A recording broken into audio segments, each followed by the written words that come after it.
So good evening, dear space crew, and welcome to the celebration of International Women in Engineering Day. Thank you to be present here today on the Space4Women Show Series 8, Engineering in Space, Miniaturisation and Deep Space Exploration. How is the backbone tech of spacecraft evolving? It's a real honor to have you all as panelists in the Space4Women initiative. Our main aim of today is to talk about our perspectives of the future of space exploration and deep space interstellar destinations, and how can we better guarantee a safe and evolutionary development of space missions for the future, and what could be the biggest barriers to using small sats and nanosats for deep space and even interstellar exploration. We will also exchange ideas on how we see our future and the future of exploration missions, and reflect about the new space startups emerging, and what role could they have in the science of deep space exploration with small sats. Welcome to our esteemed guests, Mrs. Swati Chandran from Aurora Propulsion Technologies, Hello, everyone. Mr. Peter Wilczynski from NASA, and Mr. George Salazar from NASA, and our beloved Bianca Cefalo, our rocket scientist and STEM ambassador, and today's moderator for space engineering. Thank you for being present and participation in this initiative today. The floor is all yours. Bianca? Yeah, so good afternoon or good morning, according to the time zones. And again, thank you very much for offering your time today to such an important cause. Being an engineer, I'm obviously very biased towards this kind of topic, especially because on the 23rd of June, as Ian said, is the International Day of Women in Engineering. So as a celebration, we wanted to bring some more awareness on what kind of engineering actually we need to see into space. Because first of all, one of the questions that I always get, oh, I need to be an aerospace engineer to work in the space industry. Actually, that's not true. And also another one is that having you as guests to have such a diverse and relevant background as Peter and George and Swati, and all of you have done very different things for the space industry and still are contributing to it in a very different way. We can learn on, first of all, what kind of engineering actually we need in space. Having George here, who is an electrical engineer, if I'm not mistaken. George, can you hear us? Yes, I can. Oh yeah, here we go. So yeah, the first myth that we have is that we need to be aerospace engineers to work into space engineering, and you can possibly say that's not true. Okay, I'm sorry, can you repeat the question, please? Yeah, so we were talking about what kind of engineering do we need to study to work into space.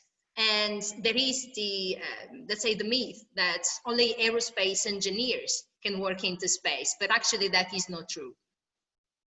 And you can confirm this. That's correct. I mean, engineering is engineering everywhere. It's just a matter of understanding your environment that you're designing for. So, whether you're designing for aerospace systems, which are atmospheric type vehicles, in our case, it's jets and things that fly in the atmosphere.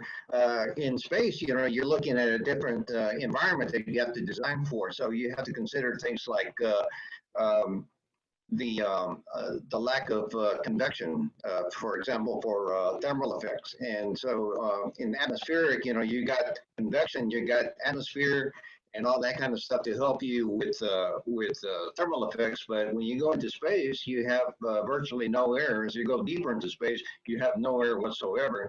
And so you have to consider that. And of course, you have the radiation environment too that you have to deal with. Though we do have it here on Earth, but not as bad as you get outside the low Earth orbit. So engineering is engineering. It's just understanding what your environment is. I always say that there's four aspects of understanding your design environment, if you will. You have to consider the hardware. You have to consider the software. You have to consider the human, if the human is involved in the system. And the fourth thing is the environment and understanding the environment to design to.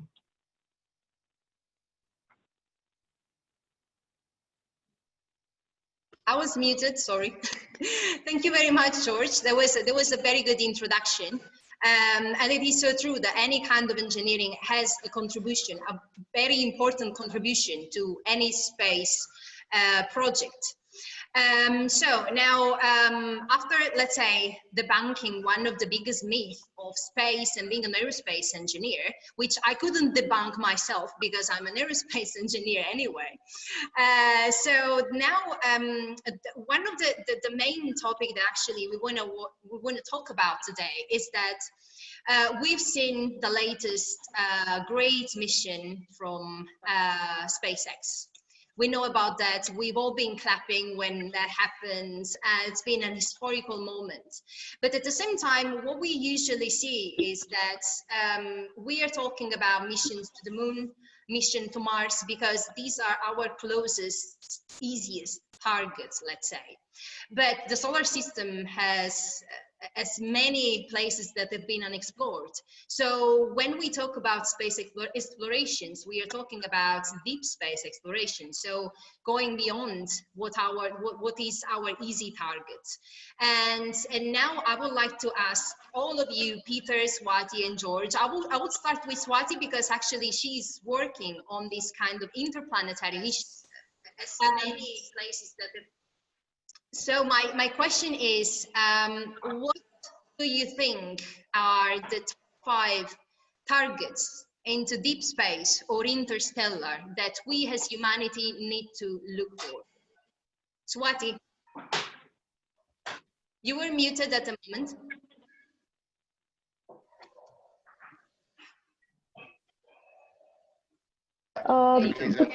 Two targets that definitely we are looking forward to is the North Star mission. We would like to go to Polaris at some point, and this would also be something I'll be talking about during my presentation. But the other 2 locations, what I find it very fascinating is the Hidalgo asteroid, which is at the outer edge of our solar system, and the second one would be there is a combined project with NASA and ESA. It's to the dark energy resource of the universe, which has not been explored before. It's the Euclid mission. These would be some of the fascinating topics for me as an engineer. Very fascinating is there is some back noise coming in. Thank you, Swati. Peter, what would be your top targets into deep space exploration? Well, it's a great question. And thank you for asking it. It is, you know, space is very complicated, and our ability to communicate and navigate into an interplanetary realm is still being learned. We're still learning our way through it, and it's the very reason why returning to the moon and/or continuing to pursue Mars is showing us things that we don't necessarily learn in normal Earth science, Earth-centric space. You know, for example, when our InSight Mars lander a few years ago was landing on the surface of Mars, 2 small CubeSats called Marco were trailing it, if you recall, and most of you probably do because you're space geeks like me. And those 2 CubeSats were an experiment for NASA. It's the first time CubeSats had gone that far into our universe, and we're able to not only communicate with InSight, but also relay status and telemetry back to Earth. A really strong and viable use of a CubeSat, an inexpensive mechanism to provide real-time data from Mars, and provided critical data regarding the descent of the InSight vehicle and its landing, much more accurate than ever before. And so thinking about, okay, so that's the first time we've done that. What are the future needs? And one of the things that I'm struck with that particular example is communications. You know, how do we talk to these vehicles? How do we get these images? How do we get the data? And then how do we get things like a sample? You know, so for example, catching an asteroid, our NASA OSIRIS-REx mission, which is currently flying around Bennu, the asteroid, taking a sample, albeit 60 milligrams of soil sample, from an asteroid that may have been around at the start of the universe is a phenomenal thought, and to return it back to Earth. But to talk to that vehicle, to get those images back, to navigate that, these are all things that we're doing well, but we're still learning quite a bit. And I think there's a continuance of exploration to be done, so we learn all these lessons, and some of them will be harder than others. And I think to use a lunarscape or use the Martianscape is a way for us to refine our engineering skills and refine the ability to do translunar, trans-Martian orbits to get to these places and to come back. These are things that we still have to do. So there's a lot of work for you, the young generation of aeronautical and astronautical engineers, to do, because these are hard challenges. These are hard challenges, and sadly, they're also very expensive. And you know, when we start talking about smaller satellites, they start being less expensive, and that's where we're going. That's where the new industry is taking us to. Thank you, Peter. Thank you. Yeah, that is actually where now we will go to Swati when she will have the presentation. But now I want to hear from George. What do you think are our top interstellar targets? Challenges for going to deep space? Our targets, you know, where do you think we should send beyond Mars and the Moon, our satellites in the future? Okay, yes, good question. So, you know, there's a lot of areas that we still need to explore in our solar system. Our solar system is huge. Space is huge. And there's just so much to learn out there. I mean, if we go to, I think we're going to Europa, which is one of the moons of Jupiter, and so we still need to understand a lot of the things associated with Europa. I think one of the things is like the massive ocean, ice under there that we still need to explore. Uranus. Okay, so Uranus is a ring system. And interesting enough about Uranus is that it has an on and off magnetic field, and we still don't understand what's going on. Of course, magnetic fields are important to a large extent about life, because if the magnetic field protects against radiation effects, it permits life to flourish, and that's how basically we were able to protect life here on Earth because of the Earth's magnetic field. So is there something going on why this Uranus on and off magnetic field is occurring, and what are the ramifications of that as far as the planet itself is concerned? Its next door neighbor, Neptune, okay, so it's got violent storms that they've detected, but we still don't understand something called hot ice that I understand has been detected, and what is a hot ice? You know, that's something we still don't understand. We're still learning. Every time we learn something new, we're rewriting science and understanding the technology that we're going to need for investigating that. You know, the gravitational influence of Neptune, interesting enough, is one of the key factors of maintaining our orbits, if you will, in our solar system. Let's talk about the Kepler belt. The Kepler belt has various interesting things going on. They got one bizarre asteroid, I think, that basically has this huge eccentric orbit that goes way out and then comes back. So we still don't understand, you know, what are the gravitational effects that are causing that to happen.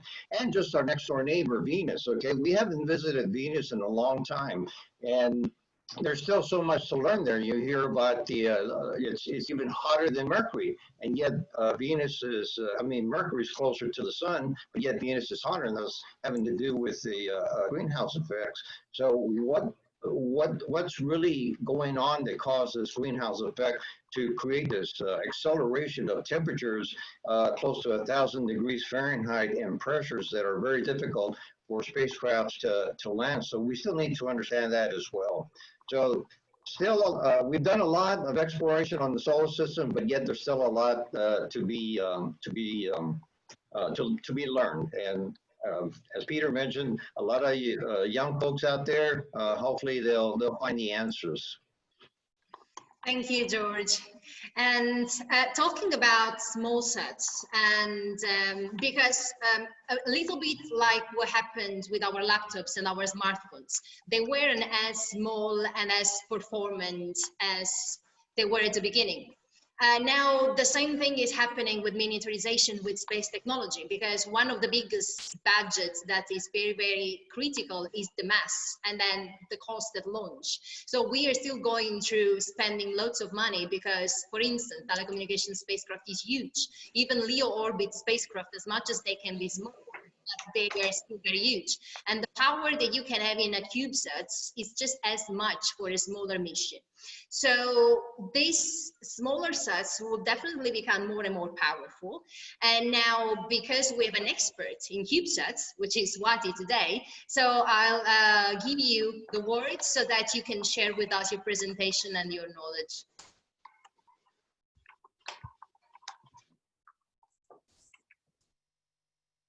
Thank you. The screen share is just on the bottom where the dots are.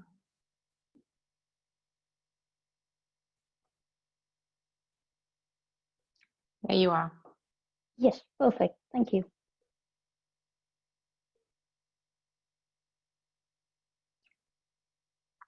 So this image here stands as a testimony to how far we've come in the space industry, all the way from the early days of SpaceConneX to NASA's contributions, and now SpaceX pushing the extreme limits. My name is Swati. I'm an interplanetary propulsion engineer with Aurora. We are a Finnish space company.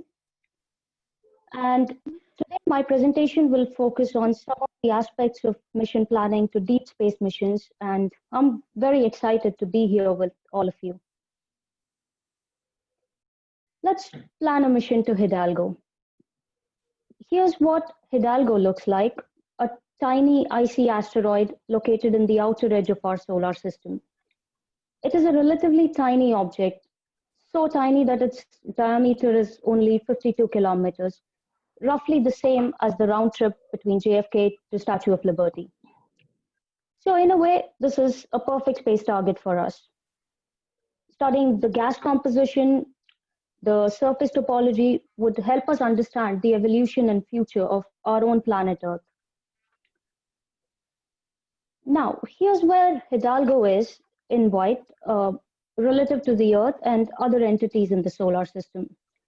As you can see, it has this strange orbit with a very high inclination angle, which is fairly challenging to infiltrate into.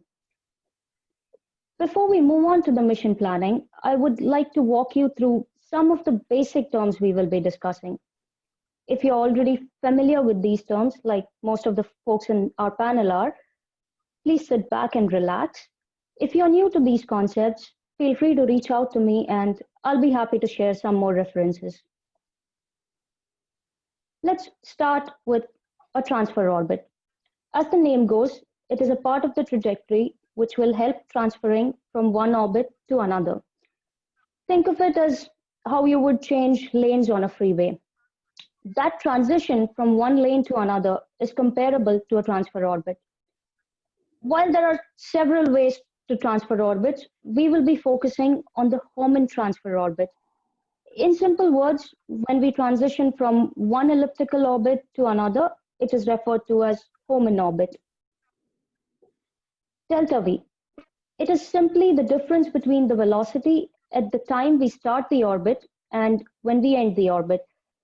In the case of a Hohmann transfer orbit, we look at what was the velocity required to exit the previous orbit versus the velocity required to merge into a target orbit. This is again similar to calculating the speed difference between a fast lane and a slow lane. Again, what's important is that when planning a mission, one of the objectives is to keep the delta V as minimum as possible. It's kind of intuitive, right? The higher the delta V, the more energy we spend, the more propellant we burn. Trajectory correction maneuver. These are used when a satellite is sort of drifting or swaying away from the desired orbit. These are also used for orbit insertions. Orbit trim maneuver. These are minute changes in satellites' orbits around any celestial body. Let's say, for instance, an increase in altitude to avoid orbit decay.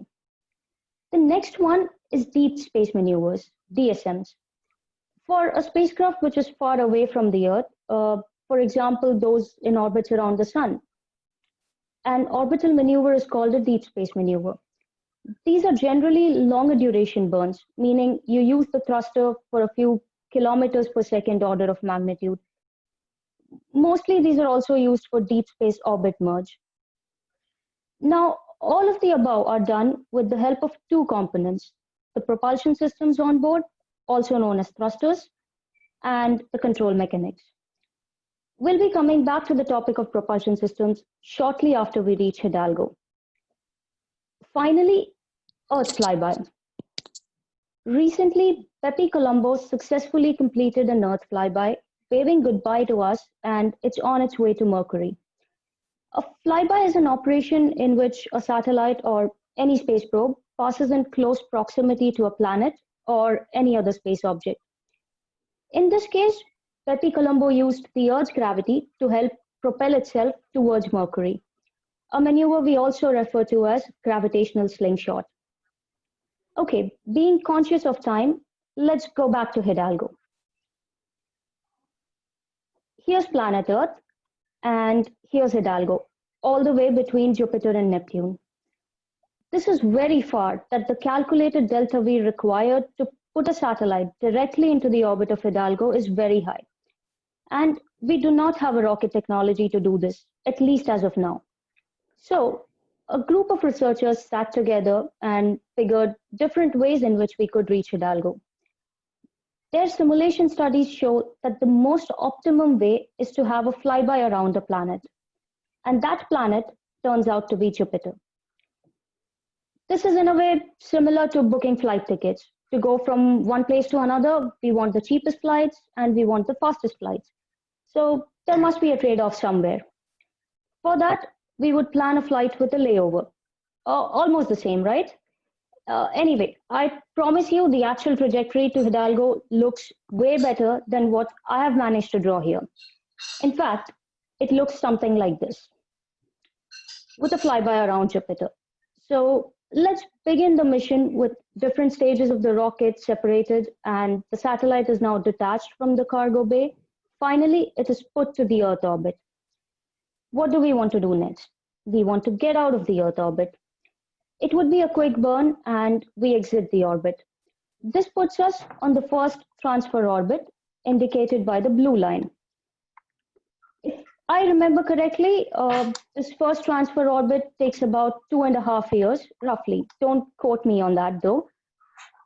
Towards the end of this passage, we will have a deep space maneuver to merge into the Jupiter's orbit, and this is where we begin the first flyby. This also saves us energy due to the gravitational pull of the planet, and this is where you see the red and the blue lines intersecting in the image. At the end of the second flyby, we perform a second DSM. And why is this performed? To exit the Jupiter's orbit. And that puts us on the second transfer orbit. Then, after a relaxing journey through the second transfer orbit, we would perform some maneuver to merge into the orbit of Hidalgo. With that, we say safely, at least, mission accomplished.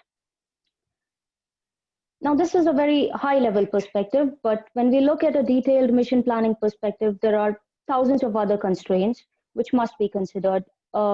This would include, let's say, the launch window, aligning the altitude and the azimuth for the launch, selecting what kind of propulsion systems we'll use, and like Peter mentioned, what kind of communication systems to go about with.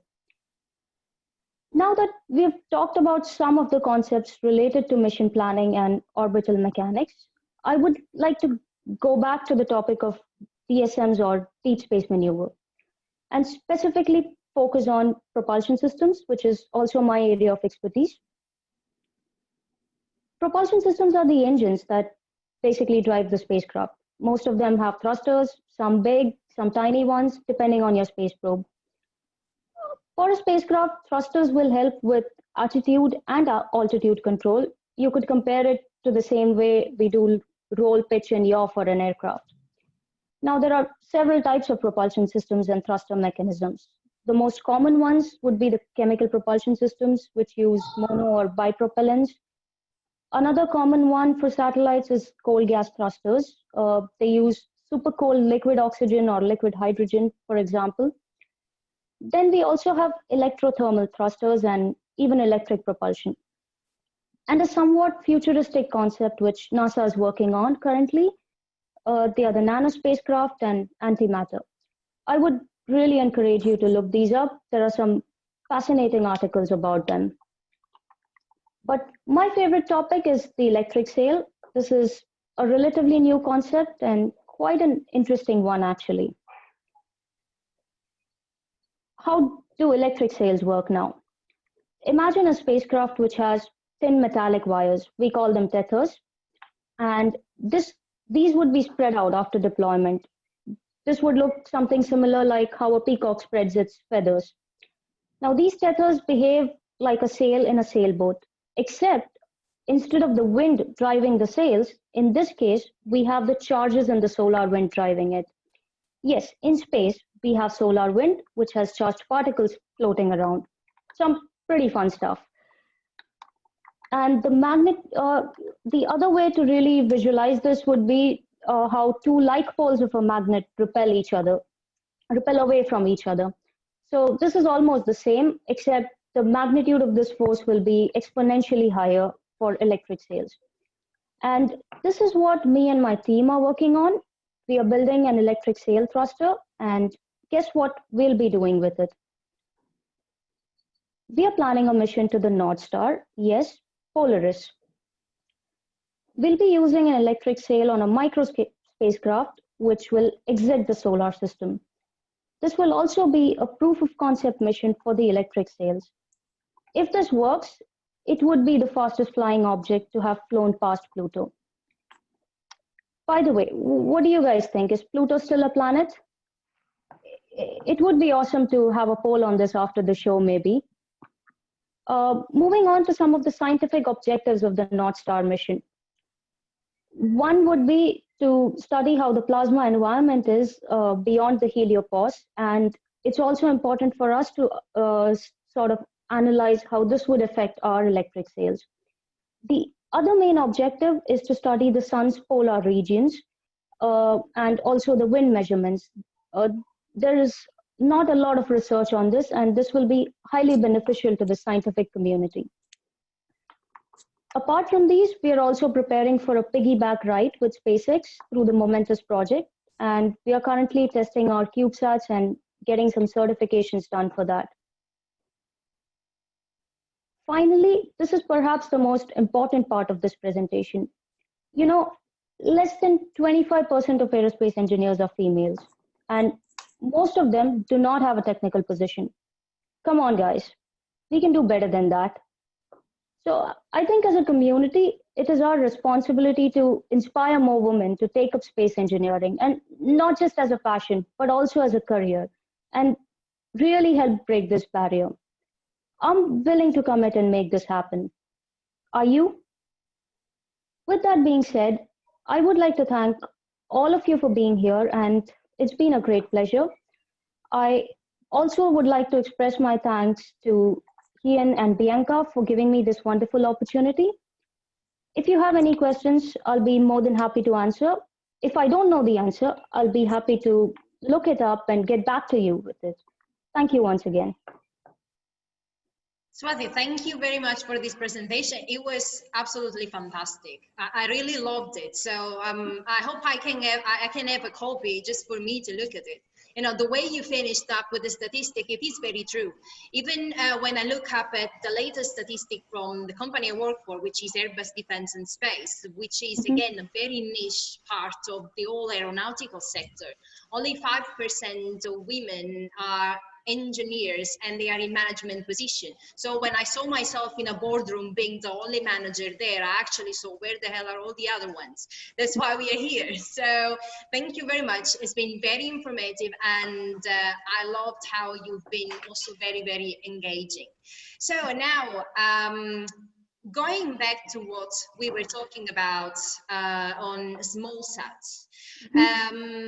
Now we see that obviously with respect to the usual technology that we use at the moment, there are still some limits. So now this is a question for all of you again, for you, for Peter and George. What do you think are still the technological barriers that we need to overcome so that we can use smaller and smaller satellites for deep space exploration? Who wants to answer first? Peter? Yeah? I can go first. George. All right, so here's the thing. We've been doing CubeSats for many years. Obviously, that's something that started at the universities, and we've learned a lot about CubeSats in low Earth orbit. However, we have to be cautious about gaining confidence in using the technology that's used for low Earth orbit and taking that beyond low Earth orbit, because again, going back to the environment, the radiation environment is much different. We have the challenges of obviously the distances. As I mentioned previously, the solar system is huge, and transmitting information back to Earth takes a while. Right now, at this present time, the only network that's available for that is the Deep Space Network. But there's a lot of folks that are wanting to use that deep space network. So we're having to look at different options of how we're going to communicate information from, let's say, Jupiter, Neptune, or beyond, and try to get it in a timely fashion. Peter mentioned the InSight and the Marcos CubeSats, and so the CubeSats served as the let's call it the temporary satellites for vent piping information back to the Earth. So that was one option, looking at different architectures, because the distances as we get further and further away involve having to deal with communication challenges, and there's different ways of dealing with what we call data transfer rates. You can change the data, you can change the data rates, you can change the size of the antenna, and you can change the power of the amplifiers, and all those require larger real estate, and CubeSats have limitations as far as the size of them are concerned. So that's one of the challenges, to be able to develop a more efficient and powerful communications in some of these smaller CubeSats. Not so much of an issue for small sats. They're usually about 400 pounds, but CubeSats, which are basically a subset of the nanosats, are 40 pounds or less, and some of them are they go by the U factor, where one U is typically 10 centimeters by 10 centimeters by 10 centimeters, and then, of course, the radiation effect. So, again, visiting that's one of the biggest for electronics. Swati talked about, maneuvers, delta V's and all that. That's all done by computers. If the computers cannot operate properly because of radiation hiccups, you cannot perform maneuvers as they should be, because, let's say, for example, you're supposed to do a critical burn at a certain period of time, but if your computer hiccups and misses that burn opportunity, basically your satellite could be lost in space, as they say, forever. So, we have to address the radiation effects. And JPL has done some work in that area, but it's still challenging trying to put a lot into a small form factor. The propulsion, delta V that Swati talked about is, certainly you require real estate, if you will, for the propulsion propellant or whatever that is. And of course, if you use electric systems, obviously you're going to have battery power. But guess what? Whether it's battery power, it can be an issue, especially in hot temperatures. So the battery tends to lose its efficiency. Solar cells, as you get further and further into space, the sun, so 1 over R squared factor associated with the power intensity, provide the solar energy. So it's a challenge just to providing power to these small crafts, if you will, as we get further and further into space. I have to say that also, if you're trying to look at doing the science, let's say Neptune, Uranus, or whatever, if you're looking for science instruments, you have to compete that against your propulsion and communication systems that are taking up real estate. So it becomes an engineering challenge, systems engineering challenge, trying to fit everything to meet your mission objectives. Thank you, George. So Peter, what do you say about this? What are the problems still to overcome? Many, I see. Oh, they're really simple, as George pointed out, right? Well, I first want to say, Swati's conversation about a mission that sounds extraordinarily exciting. I mean, that's the type of mission that bedazzles young people, including yourself, into entering this career field, because it really makes you sit down and think about how we could possibly get there. But what George shared is the reality of it, and what the complexities of getting there: size, weight, miniaturization. We talked a little bit about the small sats and miniaturization, but all of this also ends up in a price per kilo to leave our planet. And to leave our planet requires a lift, and not everybody can get there. It's at the moment not the cheapest element. In fact, it's probably the single largest cost associated with any mission, large or small, is leaving our planet. Albeit, I'll recognize that the launch industry has really changed in the last 5 to 10 years, and there are now ample opportunities. I will point you to Arianespace's launch that was intended this weekend with the Vega, with 56 or 58 small sats. I mean, terribly exciting. It's a return to flight for Vega, but it's really exciting opportunity. But here again, we go back to the conundrum that George hit on, which is, you want to do the science, you want to do this imagery, you want to look at these far off places, we want to see them, if you will. How do we get the data back? How do we communicate with that? How do we navigate that? And the complexities of RF communications, whether in UHF, X-band, KA, KU, pick it. I happen to be a proponent of optical communications. And so where do lasers take us in terms of communications? Well, a lot of bandwidth, but it also generates a lot of need for power. And again, as George was pointing out, the trade-off systems engineers, and this sort of goes back to Bianca, one of your first comments about what type of engineers do we need. Systems engineers have to balance all of this together. It's sort of the big soup of a mission, all the different components and ingredients of the dish. They have to put it all together, and they make it taste good. Systems engineers need to do that, and they need to do it for under 10 euro or something like that. So these are the complexities, and systems engineers have the knowledge, the basic knowledge of all these different areas, and are able to tie it all together. And this is really the challenge for our next generation of engineers. And I'm thrilled that most of them are going to be different than my generation of engineers, because I'm of the generation of old, male, generally Caucasian. And so this new diverse community that is really bringing a new strength to our aerospace profession, not only in diversity in gender, but all kinds of diversity, is really going to be the strength of the aerospace profession, starting with all of you. And that means to look at all these different options, look at all these different elements, and to figure out what kind of weight I need, what kind of power I need, the innovative power that we were talking about with Swati. I mean, that's fantastic. But can it be under less than 10 kilos? And can I put it in this little box like this? And can I fit it with a ride share? I mean, these are all challenges that are forthcoming. And not to mention that this business of ours is terribly expensive, financially speaking. And not all institutions or agencies have that ability to look at a rocket for a single mission. They have to do rideshare for 5 million euro, 10 million euro, something along those lines. And that's still a lot of money institutionally. So, you know, there's a big trade-off in, if you will, sort of the business case of all of this.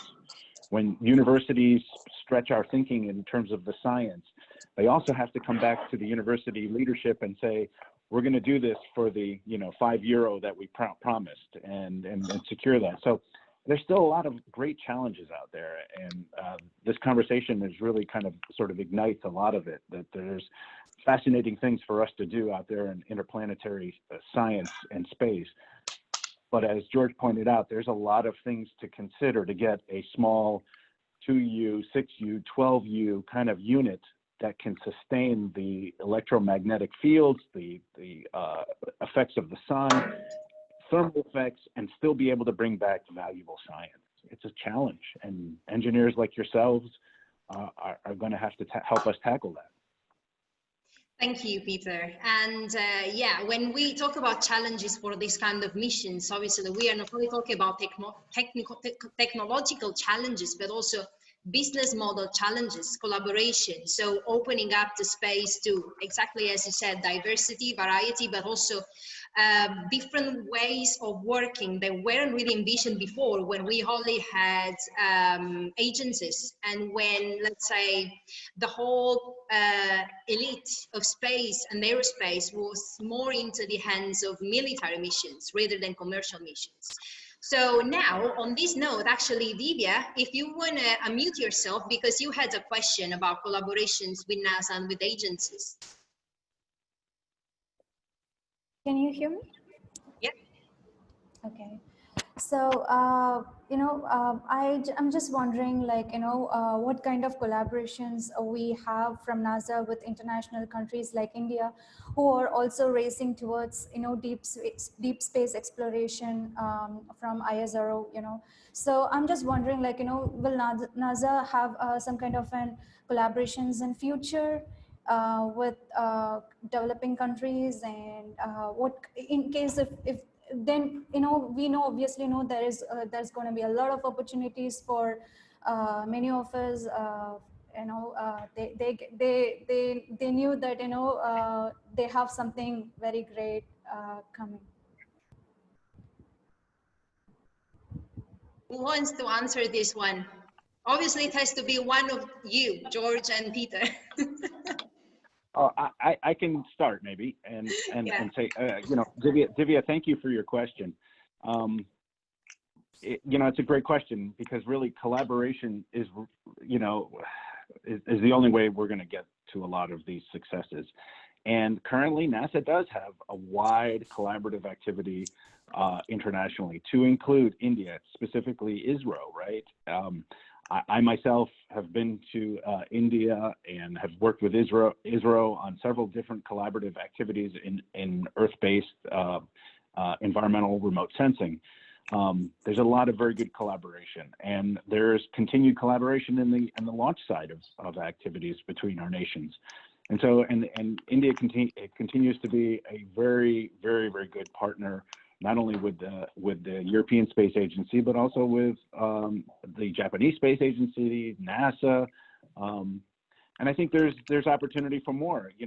As Bianca was saying, some of these business cases can be challenging, and through cooperation and collaboration, those business cases and those costs per each individual is reduced rather significantly. So it's overall in our interest to continue to collaborate, to drive costs down, but also to share the science that we do, and to share the engineering know-how that's out there to collaborate on these joint missions. and share the science. I leave it to George. Yeah, George, what else do you want to add?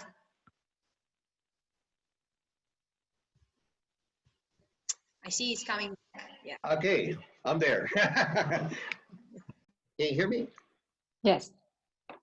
Okay, so I guess I just probably add just a little bit to what Peter mentioned is the I guess I call it the innovation and inclusion aspect of these deep space complex missions, and you know, it's going to take more. It's going to take the effort of multi nations, you know, to pull this off, especially going to Mars.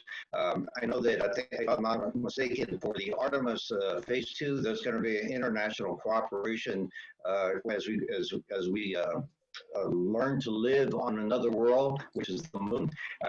I have to say that you know, the big one is the innovation, inclusion, of diversity, diversity in women. Swati mentioned about, you know, the lack of women in the engineering. I can certainly I can appreciate that, because over the years I've seen that at NASA Johnson Space Center. But you know, we've got quite a few women now, and they've been very productive and contributed immensely to the human spaceflight.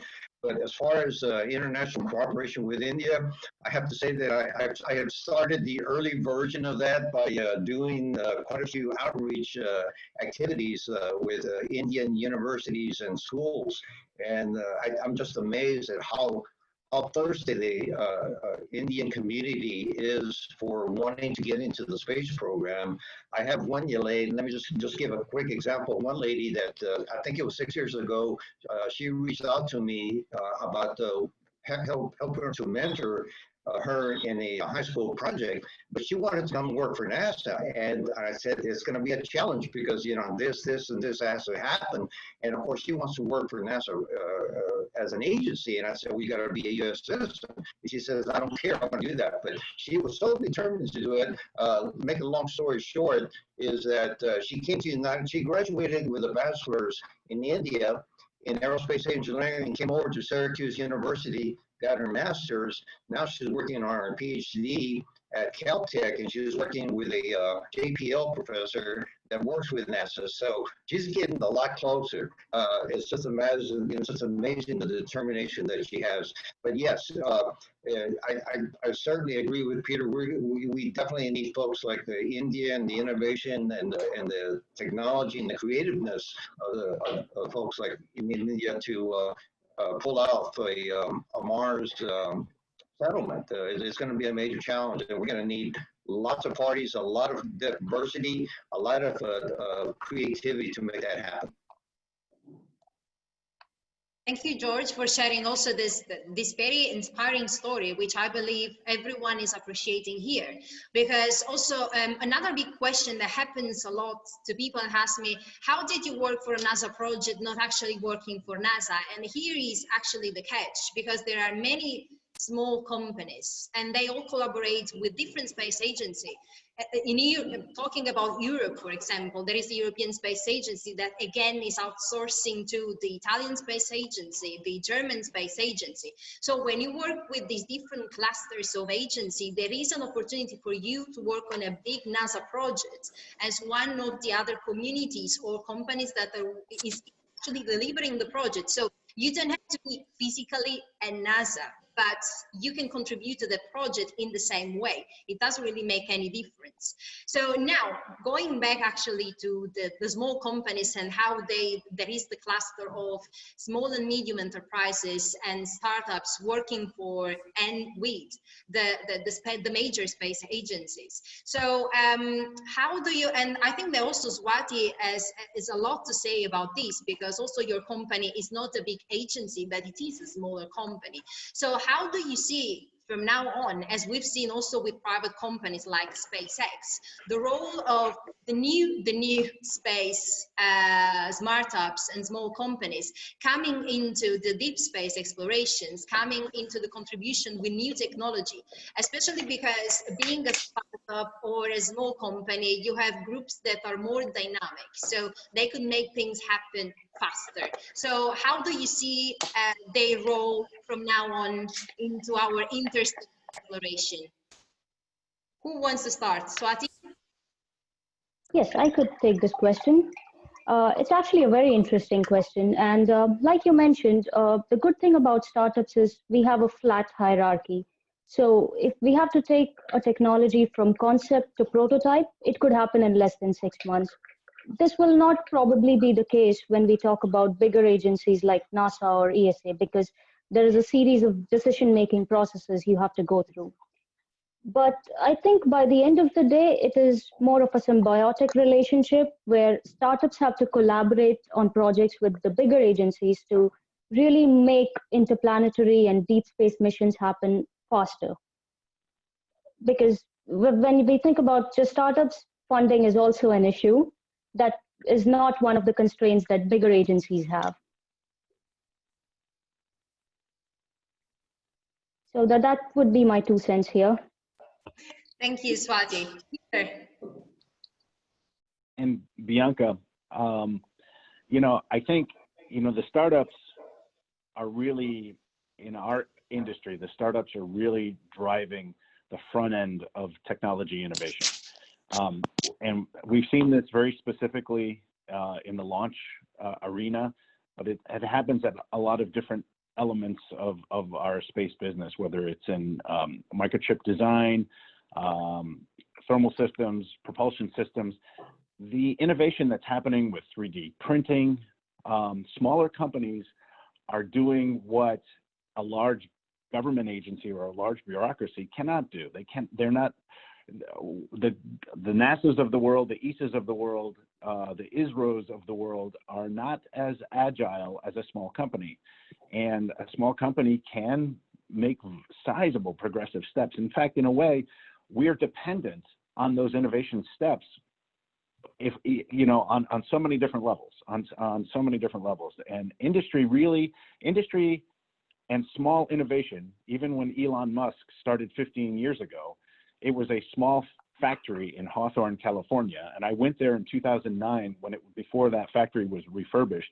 And I personally never thought he would succeed. That's why I'm not in business, I'm in aerospace. But he did that. He did innovate the business and change everybody's thinking about how we approach launch. There will be others that will soon come in the different areas of our industry. And it will continue to be small businesses worldwide that drive the technology to what we're talking about to achieve these goals. Innovation will exist with small companies, and I think in the U.S., our government is probably can be one of the strongest supporters of that, because we know what the results are. Thank you. George, what is your say about this? All right, so in addition to what Peter mentioned, I have to echo about SpaceX, because I'm working in SpaceX. I just finished the successful launch of Demo 2, and I've been working with SpaceX for quite a few years, and they are certainly a national company. I have to, you know, the engineers that I've been working with in the avionics world, it's amazing that their desks are full of some of the failures that they have, because they prototype very quickly. They do rapid prototyping. You know, the agile that Peter mentioned, it's there. You see on their desks all the evolution of some of the successes and failures along the way, but they're able to recover very quickly. So they're very agile. That kind of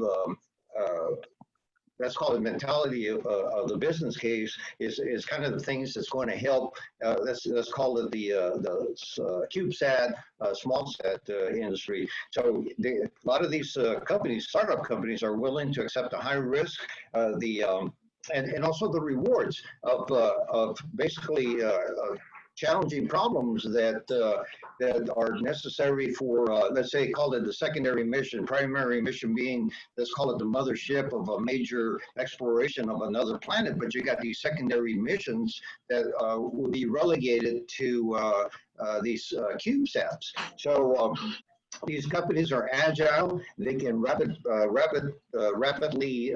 build a lot of satellites, launch them into different orbits. get a lot of data, and if they fail, they'll take that and then spin a new one and improve on it. So it's a very iterative, agile process that I think satellite companies, startup companies will be able to do. And as Peter mentioned, NASA and some of these more bureaucratic agencies are just too slow for doing that. So we need young folks that are starting up to have a new philosophy about developing deep space type missions. And I have to say that one of the big challenges that I'm hoping to see some startups do here in our own low Earth orbit is getting rid of a lot of the trash that we have up there, because it's starting to become more and more of a challenge launching vehicles and maintaining vehicles in space. I know Shuttle and Station as well had, they're dealing constantly with dodging orbital debris, and it's just getting worse. So if one startup company can become, let's call it the trash collector, I think they're going to have a lucrative business trying to get rid of a lot of trash out there. Thank you, George. Thank you, Peter and Swati. Oh, Swati she wants to add something. Just to add up on the point that George mentioned, we as a startup are also looking at plasma brake technology to sort of reduce the deorbit times of a typical 1U CubeSat. And I think some of the folks who are listening to this conversation would be delighted to read up on that. Thank you.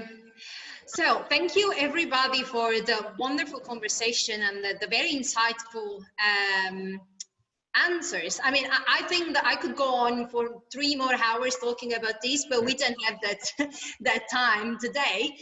So before we actually closing, because we are on time, is there anybody who wants to come on the screen and ask some last questions to our panelists?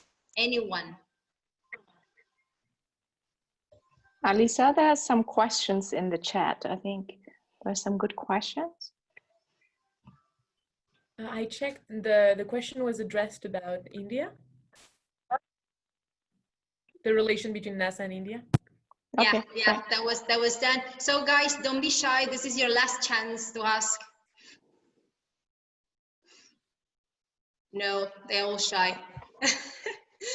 Okay, so I'll give the word back to Ian. So we are closing this panel for today. Thank you, everyone. I apologize for the tech issues. We had a lot of people trying to log in. It didn't work, but well, we have the recordings. That's we good. have the recordings, yeah. So last thing, question I'd like to ask the panelists: what quote would you leave your future generation? What is the one message you would like to leave them? If you looked like 300 years into the future, whatever vision you have in space, what would that be? I can share one real quickly. In terms of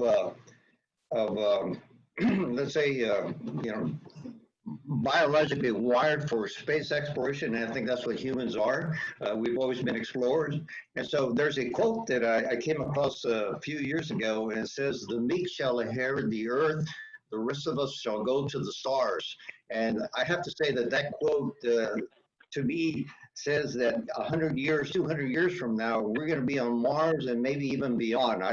I'm hoping that the future generations will have the real Star Trek out there, and that's what I'm hoping for. So anyway, I just wanted to share that quote with you guys.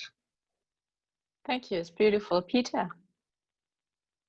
Oh, so I may not have a specific quote, but I'm reminded that that boundaries are not limits. They should be our starting points.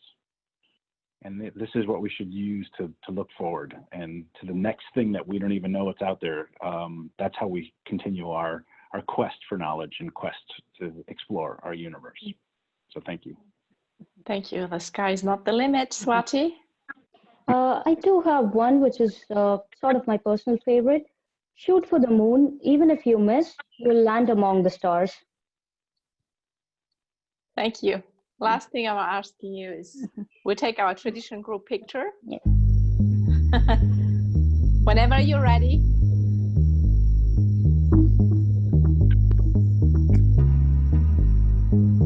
I can't lift my hand up, but I can do a screenshot here. Yeah, someone did it already for me. That's it. That's it.